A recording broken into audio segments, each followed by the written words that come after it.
Ayun ang inaano ko. Yan. Pag ano, saka mo i-upload. Kaya nga. Yan. I-edit mo yung ibang mga yung magandang ano. O, tapos, Basta makailang minutes ka yan. Basta karamihan niya maraming minutes. pag nakaraming minutes, saka mo i-upload. Pero yung iba ini-edit yung parang mabilis, inaalis yung mga magandang upload. Bakit alam mo? Nakikita ko dyan eh. Tapos ini-edit nga nila eh. Ba't ayaw mong mag-vlog? Ayoko eh. Ayun lang ang akin. Para sa akin na nga. Vlog ka dyan, o sa may tabing dagat. Hindi ako marunong mag-edit. Han, madali lang naman eh. Basta magawa ka lang. O, ako taga-edit mo. Wala kang masama mag-vlog eh.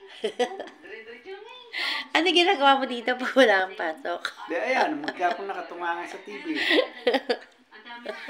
Dahil hindi lahat ng kinikilos namin ay Ayan, pagkatapos niyan, papatay mo siya ganyan.